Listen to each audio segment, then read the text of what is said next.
Hello, everyone, and welcome to Hardcore Human Design. I am Miko, and on the other side of the world, as always, most of the time, thankfully, we have Celestina. Hey yo, what's up, guys? And today we are going to be talking about shadow work. So, shadow work is something that is coming up all over the place. At least for me, I see it everywhere. Everyone is talking about it. Shadow work books are coming out more and more. On Instagram, it's flooded. And the two subjects that for me come up more and more are shadow work and the feminine and masculine energy, working on these aspects. So in human design, you can also do that, and you can really dig deep into your own design in a different way than a human design reader would probably read your chart in the first place. So when you're first getting a reading, the human design reader usually focuses on the potential that is within you and not on your shadows, because this can really be seen like a therapy session. You can go so deep into yourself with human design. And what we want to point out right from the get-go is that whatever we are sharing here, it is important that you always listen to yourself, to your inner self, see what resonates with you, see what you want to work on first, because it may not be the same for everyone. However, there usually is a certain structure that you can get started with. And so we decided to break up this episode into several different parts. We don't know how many that's going to be yet, but to make it very, relatable to everyone. And today we're going to start with explaining the shadows of types, and we're probably also going to mention the potential of the types just to show you both sides. But first of all, would you like to introduce shadow work? What is that? I like to call it the unsexy part of human design. Have you ever gone on a hike where you have no self-service, maybe you're by yourself or you're with a really small group of people and your mind just starts going and you maybe bring up things that are uncomfortable? That is shadow work. That's a different kind of shadow work, but human design illuminates your shadows or brings out your potential in different ways as well. So yeah, it's the unsexy work of human design. I feel like looking at your chart for the first time, you're like, oh my God, yes, this is me. And then you learn where you've been conditioned. And by that, I mean externally, right? So where society or where people in your life have made you and shaped you into a certain way, and maybe that isn't how you inherently are. Understanding that is the first step, and then acting on it is the second step. I like the way that you explained it with being on a hike and having all of those thoughts flooding your mind. Probably things of, am I going fast enough? Or is someone looking at my bum when I'm hiking in front of them? Or I don't know what what goes through your mind when you're on a hike. That could be shadow related, but it's usually judgmental thoughts. And to me, I like to combine it with vulnerability. So Brene Brown is someone that is famous in this field of talking about vulnerability. She's fantastic. If you haven't read any of her books, I would highly recommend it. And to combine shadow work with vulnerability is super powerful, because when you're connecting with your shadows, you are giving the possibility for them to come to light. And if you're just continuously suppressing your shadows and keeping them in the dark, they are going to wreak havoc in yourself, because you're not letting them out, or you're not even willing to look them in their face. So they are just constantly inside of you, hiding and coming out in the most unhelpful moments, when you're having arguments or when you're having discussions with others, or when you're entering into a room and you try to prove yourself because you're not self-confident enough because you haven't confronted these shadows. And it may seem strange to combine these aspects, but I think facing your fears and your shadows, first recognizing them, you need to first really sit with yourself and recognize, okay, this is a shadow that I have. And there are many, many different ways. We're not saying that human design is the only way, but it is a really amazing way to do that. Because a lot of times when you're doing shadow work, you have to sit with yourself, sit with your thoughts, dig deep, and it takes a while to uncover that onion, because your shadows are kind of like an onion that are just very compact, and you're trying to unwrap that onion, and you keep going and you keep going, and so only certain shadows are going to come to light at certain times, which is also great. And human design can just give you a way to be like, okay, how about you look at this today? How about you look at that?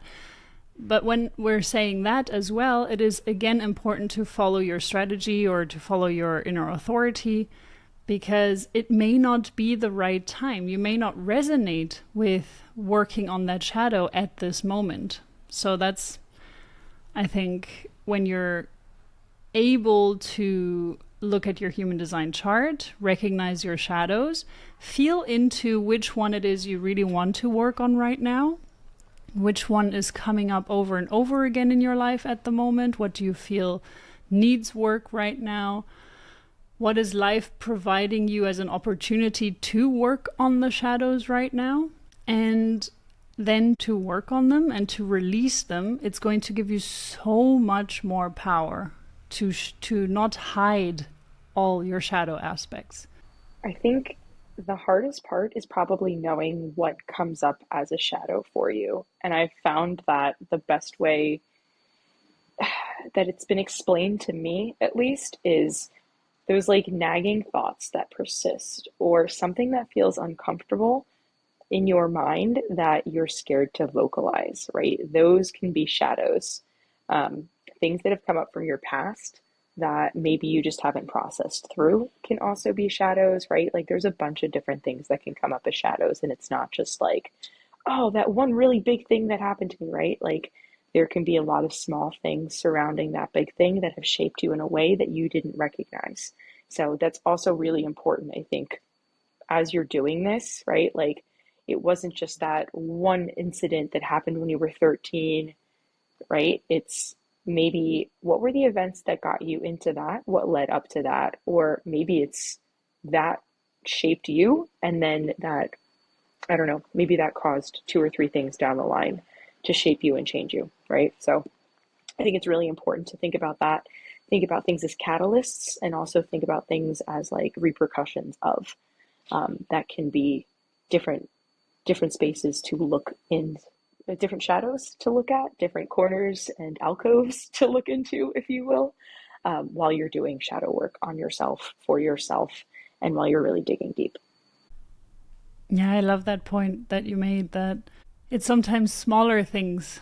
And when you're starting to work on these smaller things, more things are going to unravel. And it's not going to be always these huge, very challenging events in your life. But sometimes you need to work on the smaller pieces before you can even get to that event to release it. And a client of mine also made a very good point where she was mentioning that when you're working with shadows, it is important to not just focus on the shadows, but also focus on the joy in life, because joy is actually a really good way to release your shadows. Happiness, laughter, and you need love. In my opinion, love and joy are very closely linked. And you need love to bring light to your shadows. So laughing and not taking it too seriously, not taking yourself too seriously when you're going through the shadows. And she was telling me that every time she would recognize one of her shadows, she would laugh about herself and be like, oh my God, I can't believe that this is only showing itself now, and this or that I'm only seeing it now. It was there, but Yeah. That's a really good point. I think releasing it is something we can talk about after this, but there's definitely a couple of methods that even you've shown me that work so well to release, to cut ties, whether it's in your mind, in your body, or physically. So we can maybe touch on that at the end of the episode as well, because I feel like there are a handful of techniques that are really, really good for that too. Once you've identified them, worked through them, you can release them. Yeah, so stay tuned for the next, I don't know how many episodes. And then at the end, we're going to share some methods of how to release them. No, it's because it's also, I feel like these releasing techniques, they are quite complex in some ways, and some are very simple. But yeah, it probably deserves a whole episode on its own.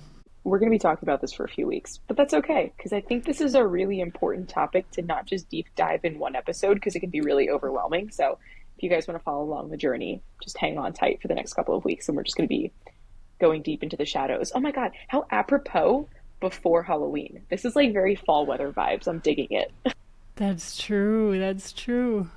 Yes, who knows how long we're going to be on this? Maybe we'll even go until the 12 nights of transformation. There's like this time period between the years of between Christmas and New Year, even beyond New Year. It's the 12 nights, and they're called Rauhnächte in German.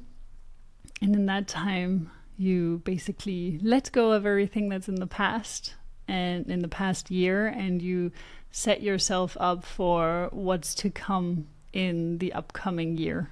I'm excited for this. We actually have a plan for the first time this year. Let's go. Totally planned. All right, let's go into the shadows. Do you want to start us off with some projector shadows? Oh, the projector shadows. So, You're like, I'm one of those. Yeah, for sure.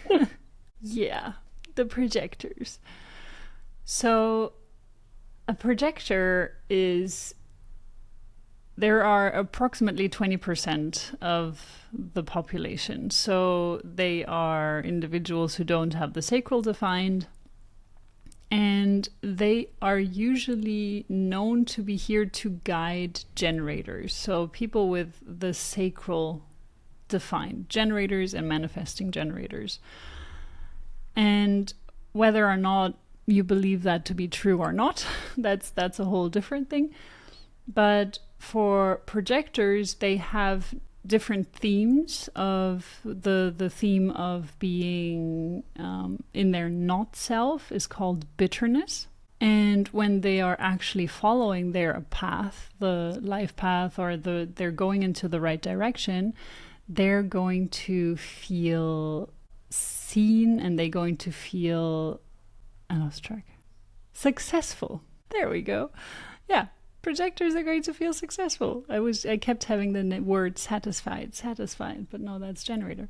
So yeah, projectors are here to feel successful when they're going into the right direction, and they're also here to make others feel successful. So when you're talking about these themes of going into the right direction or living more in the not self aspect, this is not just going to impact you as a person, but it's going to infiltrate your aura, and it's also going to have this impact on others. So when a projector is bitter all the time and they're not successful, they exude that aura, they exude this energy, and other people are going to feel that from them.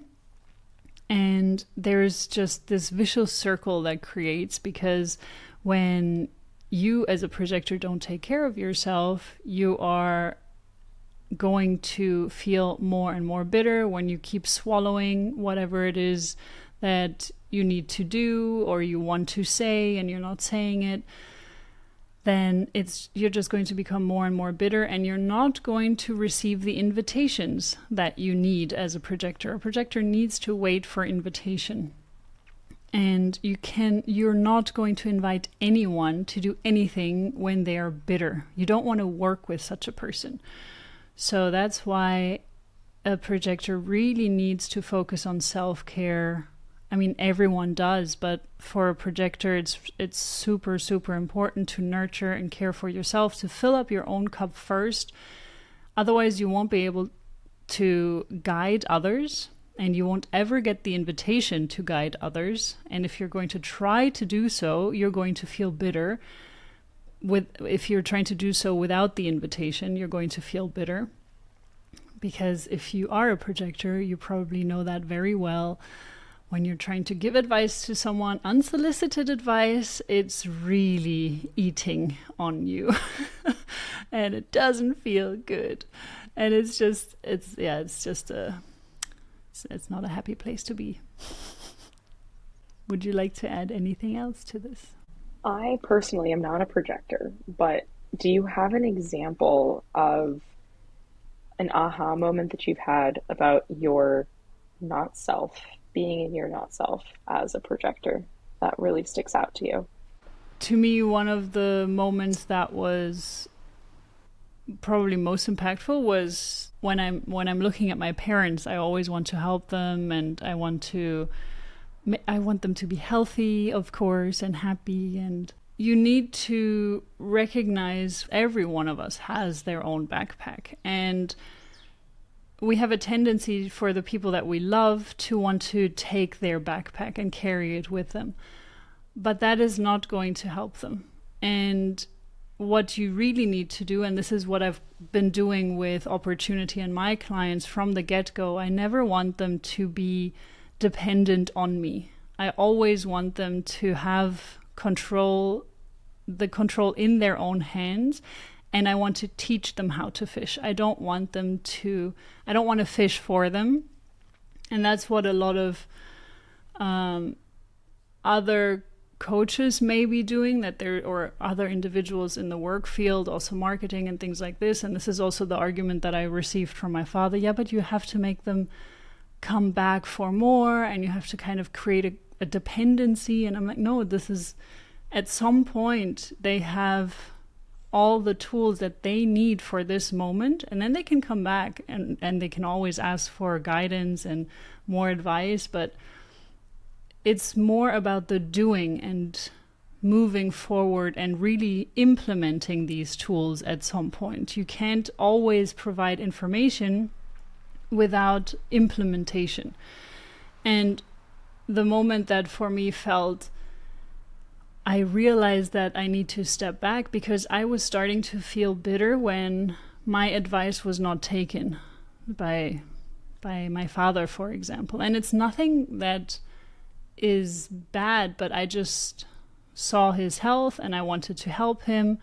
And so I gave advice, I created a plan, and it wasn't implemented because I wasn't asked for help. I wasn't asked for support. And one of the most important things for me as a projector was really to learn first to wait for invitation. And this has changed my life. This is a huge game changer. Every time now I wait for invitation, whether it is to move somewhere, whether it is to work with someone, I can ask questions. I can be like, hey, would you like some help with that? But then the invitation has to be spoken out. And yeah, this was the game changer. Yeah, I feel like the real life examples hit hard. So I appreciate you sharing that, because it's more than just reading it in a book, and it's more than just like reading it in someone's blog. You know, that resonates. Thank you. What next? You choose one. Popcorn it. Manifestor. Okay. I feel like that was too easy. All right, cool. So from our resident manifestor, hey guys, hi. Yeah, so manifestors are out here to inform, initiate. Think of the Nike slogan, just do it, and that is what a manifestor should embrace. Not gonna lie to you, 90% of the time, that's scary. It's super scary to just do it, right? Not knowing what's gonna be on the other end. That is why it is super important to inform as you're doing it. And the informing isn't asking for permission. It's just letting people around you know that it's happening so that they can brace for it, right? Or they can join in if they want to, and if it's something that they like resonate with. So that, I think, is the biggest piece of it for a manifester. However, if you don't inform, if you aren't taking this initiative and you're making yourself small, that I think is what I see a lot more so with manifestors than anything, right? Rather than going out there and forming and doing the things, is kind of shrinking back in, not using their voice, and becoming small, because societally there's only room for how many leaders, right? There's only room for how many innovators. But as Miko said, there's 20% of the population is projectors. Only about 9 to 11-ish% of the population is manifestors, right? So really, we are a small percentage of the population. So your voice does matter. And I think that that's really important to remember when you are exploring, one, your design, and two, the not self theme of anger. So if you are in your not self, if you're not informing, if you are not embracing the Kickstarter that you are, right? Like you're here to bring new ideas into life. If you're not embracing that, anger can occur. Um, I was raised by two manifesting generators, so I feel like for me, it comes more out as like frustration and anxiety, but anger can occur when you are pushed to your limits. Um, yeah, so as Mika was saying with like projectors, right? There's a waiting process. And I think manifestors forget this too, right? You can't just like do all of the things all of the time. You don't have that generator energy. So you kind of do have to wait a little bit for a download. Not everything is going to be your thing, but something that you feel that pull towards. For me, it's a heart pull. For someone else with a different authority, it'll feel different, right? Maybe you wait out your emotional wave. Maybe it's the splenic, oh yeah, like right now in the moment.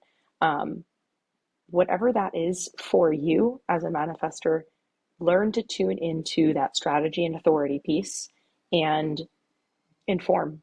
Inform as you're doing it, and you'll piss less people off, which will mitigate the anger that you'll feel on the back end. And I can tell you that by using your voice rather than minimizing it, it's going to be an absolute game changer.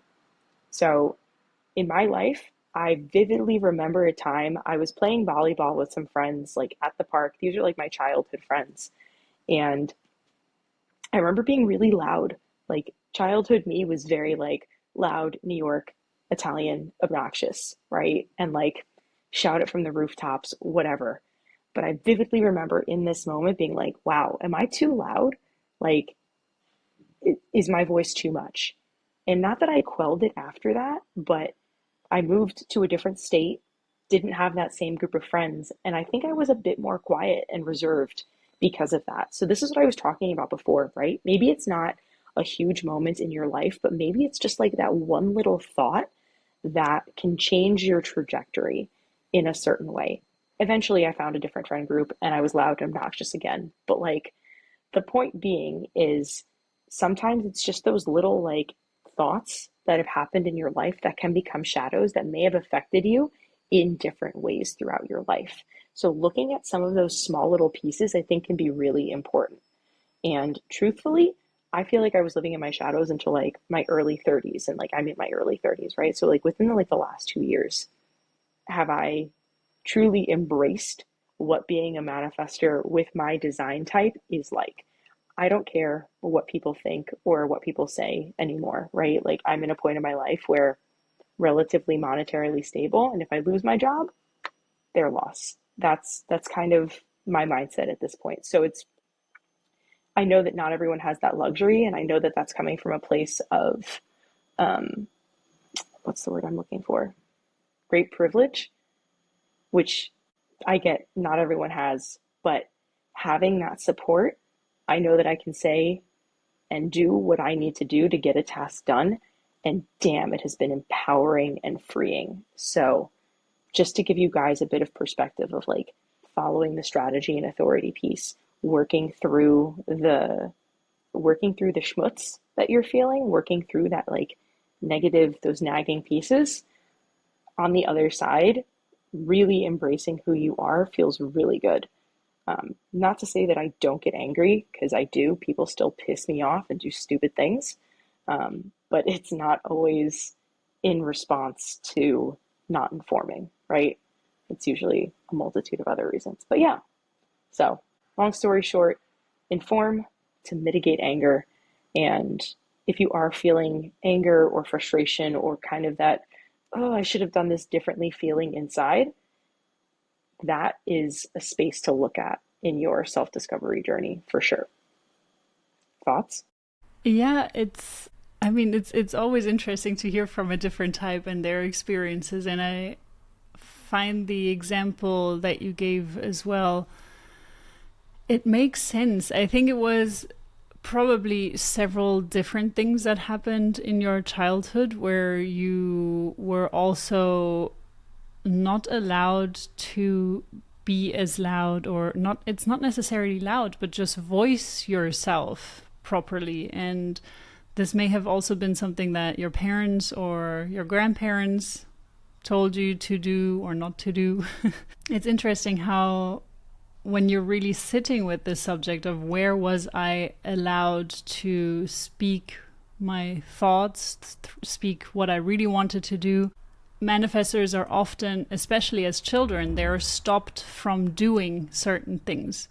They want to climb that tree, they want to climb that wall, and they're all usually very safe in doing so. What you need to teach them, though, is to really inform and to let the parents know, hey, okay, I'm gonna go there. And it's, again, not about asking permission, it's about informing and telling them, okay, I'm going there. Of course, there may be some trees that are too high to climb, or some walls that are too dangerous, but I think it's important to provide a certain sense of self confidence, or just to give them the space to really play and do whatever they feel like they want to do. And what we didn't touch on, I think, was the theme that comes out when you are following the right path, which is feeling at peace.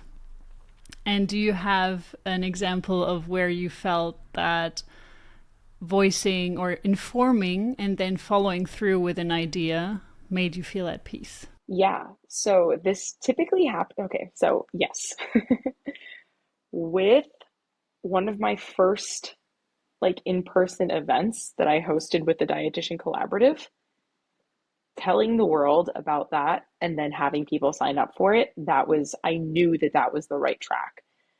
But not that my heart fell out of it, but when it became, I feel like there's a fine line between informing and then having to social media over inform and like tell people about it a million times. That is the point where it feels horrible, right? So the initial piece always feels really good until it's, is anyone even listening at this point? So yeah, but I would say with like 90% of the things that I put out there, like that are work related or entrepreneur, like my business related, all felt really good until they sounded like a broken record because of social media. All the things where you felt you could make an impact, I assume. That's a very big thing for manifestors. For everyone that doesn't know, they want to have an impact on the world, on the people around them. Yeah, that's definitely it. And it's something that my heart was pulling me towards, right? Like it's a multitude of different things. Yeah. It's so like looking at your strategy, or rather looking at your type, but then like also looking at your authority. Like what was I feeling that heart pull towards? That's usually when I felt at peace. It's been a hot second because my job is stressful right now, but it's all good. Well, then we're going to move to the generators, because that is going to lead us to the manifesting generator. And we're not forgetting about the reflectors, don't worry. But the manifesting generator is just a mix of both manifestor and generator. And so that's why I feel like this structure makes sense, because then you can just combine the two things and be like, okay, yeah, this is that makes sense. That's what I got to do. So as a generator, you have an enveloping aura. So it is very cozy, comfortable if you are living in if you're living out your true potential. If you are not doing that, it is not as cozy. And it is actually very challenging to be around a generator that is in their not self because they exude an aura of frustration. So that happens when generators are doing things that don't satisfy them. So satisfaction is the way to go for generators, and frustration is what they will feel when they are living in their not self. I would say, as an example, this would be doing a job that you really don't like and continuously having to go there. And generators are known to have this life force energy. They have the sacral defined. They do have a lot of life force energy, which kind of runs from morning till evening. But it only works when you're following your satisfaction. If you're going to a job every day that you hate, you're not going to feel that. You're not going to have that energy. You're actually probably going to feel exhausted. And I just talked to a client of mine, and she's a generator. And she was saying that a generator is actually being conditioned to also be a worker bee. So yes, 70% of the population approximately has the sacral defined. So manifesting generator or a generator. And they can work from morning till evening, but it's not going to be as easy and as comfortable if you're doing something that you hate. And that's just pure logic, okay? You can say that to everyone. However, if a projector would be doing that, their energy, and a manifestor, their energy usually is running. I mean, we can work longer, but it's healthier for us to run for 4 to 5 hours and really do work related things for 4 to 5 hours. There are some slight differences as well in this, but in general, that is the recommended amount. And if I look at my day, this is also how I work a lot of times. I do a lot of studying, I do a lot of self-care, I do a lot of work, but usually the amount of work that I do is actually around 5 hours. And in between, I always have a few breaks. I mean, I have a dog, I go walk my dog, and there are many intervals, or I take a very long time in the morning to do my self-care routine. And I know that this is what I need to do to fill up my cup. As a generator, she was saying that you're programmed to work, because they are often quoted as being a worker bee. And I personally don't like to put that label onto generators, but they can seem like worker bees because they have that fuel, that energy that can keep them going. So yeah, as a generator, I would highly recommend that you figure out a way to follow what makes you feel satisfied.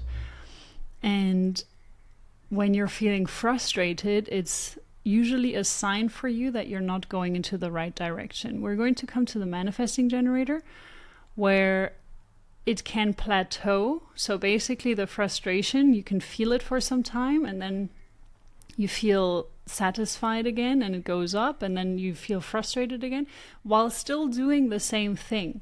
So this frustration aspect can be something that shows up here and there, but you need to learn to decipher, okay, this is a frustration that is going to stay. And if I keep going that way, it's not going to benefit me. But it can also be a frustration of, okay, I need to suffer through this for a little bit, but I know there's a silver lining at the end of that, and it's going to bring me to the next level.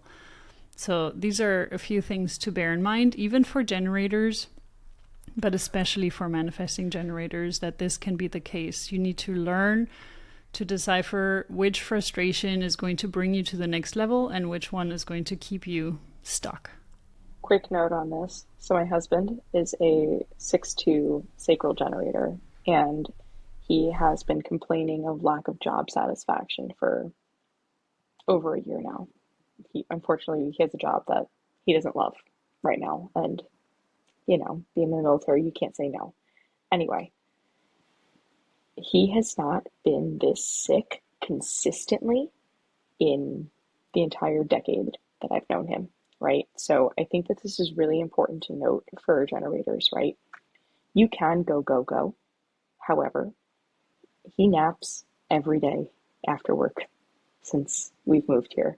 That did not happen with past jobs. He's always been a napper, but like that did not happen with past jobs because there was a tremendous amount of job satisfaction, even though his work days were longer. His work days are shorter here, and there is far less job satisfaction and a lot more exhaustion. And that has also led to like the physical manifestation of being sick more often.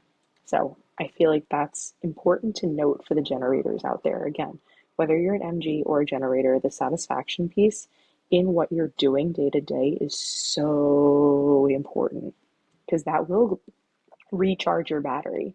You do have unlimited energy if you're doing what you love. But if it feels like you're hitting a wall every day, you're literally gonna, not literally, but you're metaphorically going to hit that wall every day and need to nappy poo every day. So just throwing that out there.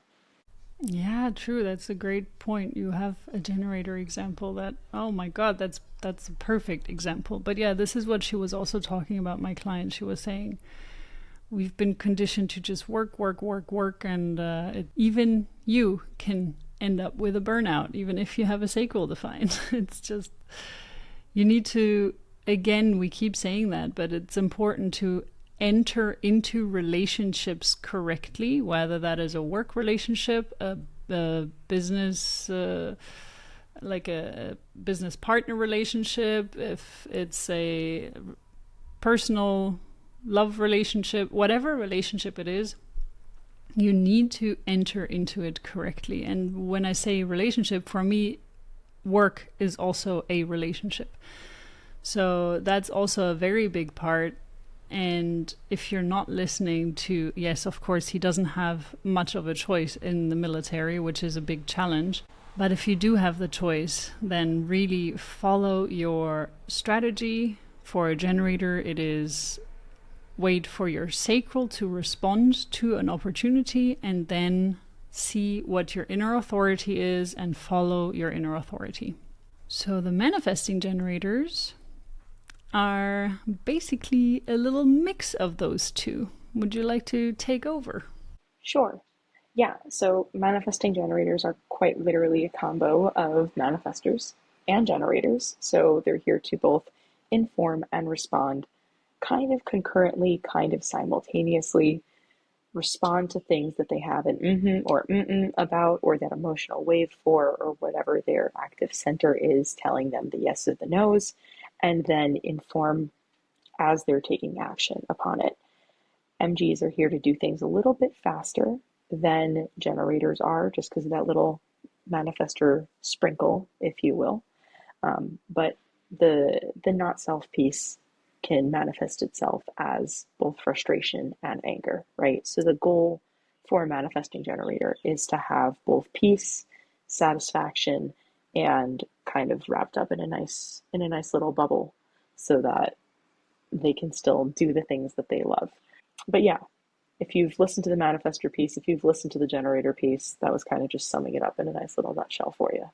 And last but not least, reflectors. So reflectors make up about 1% of the population. But since I know a reflector pretty intimately now, I feel like I'm excited to talk about this. The 1% of the population is in my life, and I love it. Yeah, so this very rare energy is here to mirror back and reflect back everything that they're experiencing in life and then also learn from that, right? We're going to talk about centers and being conditioned in a different episode, but imagine just having all of this energy bombarding you all of the time and having to learn from that. How wild is this energy? Anyway, they can also mirror back to you, the other person on their receiving end, what is kind of good. Actually, have a reflector in your life to understand your not self. Go find that 1%er out there because they really are here to reflect back to you, like the sexy parts, like the parts that are like, okay, cool, in alignment, and then the unsexy parts, the areas where you have to do some inner work and some digging. Anyway, reflectors are here to wait. So similarly, but also very different, And then projectors, they're here to wait a whole ass lunar cycle. So anywhere between like 28 and 30 days. It's just a whole lunar cycle. It's not a whole ass lunar cycle. I see you laughing, Miko. Yeah, so reflectors are here to wait a whole lunar cycle and make decisions based off of that. They are here to feel surprised. And I really do love surprising a reflector. It is quite an enjoyment when you can, one, listen to them, because I think that that's really important. And then also, you'll have a better understanding of the environment that you're in, as well as the environment that they're in, when you do listen to their insights. But one, reflectors need to be in a very they need to be in a healthy environment, right? Because they are a mirror of the environment that they're in. And if it's unhealthy, if it's not for them, that will be reflected in what they're putting out. Not that they're going to inherently change it, but it can be funky. Yeah. So the next piece is disappointment. And I think, again, depending on who you're around, right? Like I'm a manifestor who was raised by two manifesting generators, and frustration is how I manifest my anger. I've seen a reflector manifest their disappointment as anger. So I think it is very much who you're around, like the conditioning piece. But disappointment is, I mean, it sucks, right? But it's also a product of the environment that this person is in. So that those are some of the major pieces of it. But if you are a reflector and you are experiencing disappointment, really look at the environment that you're around. Is it the people? Is it the physical environment? Are there toxicities from the people? Are there just like toxicities from the environment, like mold, environmental things, right? Really look into that, and you can have a fantastically prosperous life if you make that one small change. Actually, I do know another reflector. How do I know two reflectors? Anyway, I do know a reflector. She's a dietitian. She was in a medical setting. I don't recall if it was hospital or not, but she was in a medical setting with very toxic people. Hated it. Was sick 90% of the time, and like actually like physically ill 90% of the time, and then decided to work for herself, makes her own hours, has a very flexible schedule, and does a couple of different things like podcasts, does contract work for other people, does like cooking demos, does a variety of different things. And that's what keeps her like super stoked, super satisfied in all that she's doing. So there definitely is a happy medium. And I don't think there is one specific job or style of job for a reflector, but the environment piece is key to pin down.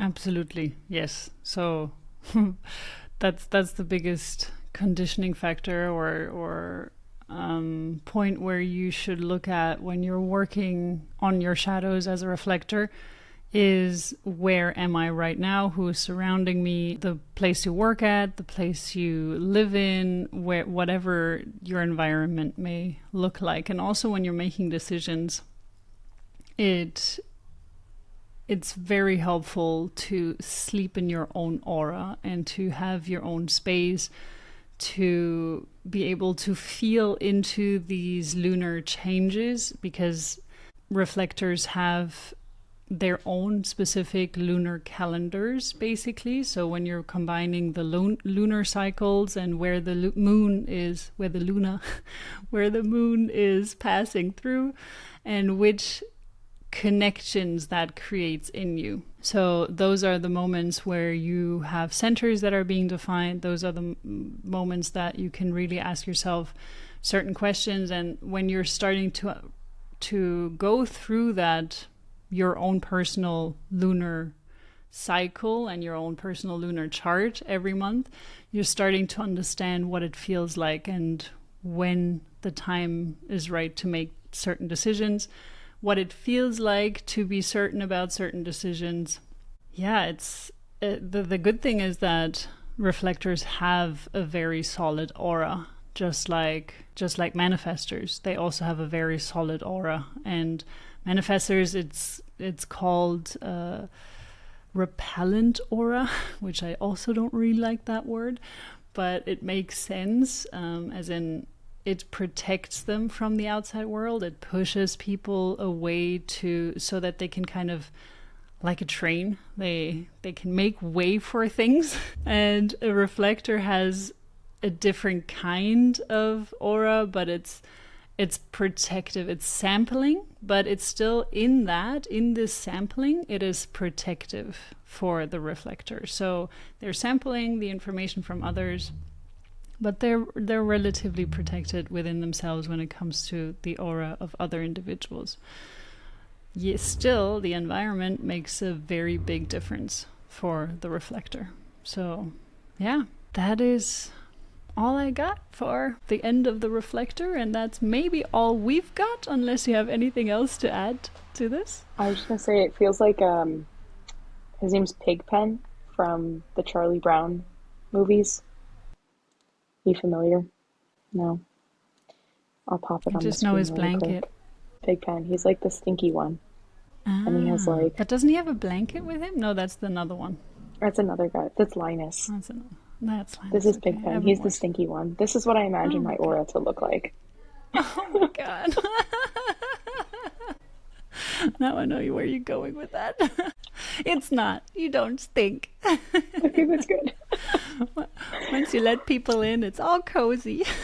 All right, guys. Well, on that note, see you next week, where we're still going to be talking about uncovering your shadows, but a slightly deeper level. Yeah. To be Thank you for determined, not to be listening. determined. Words. Continue. Thank you for listening, everyone, and until next time, bye. Ciao.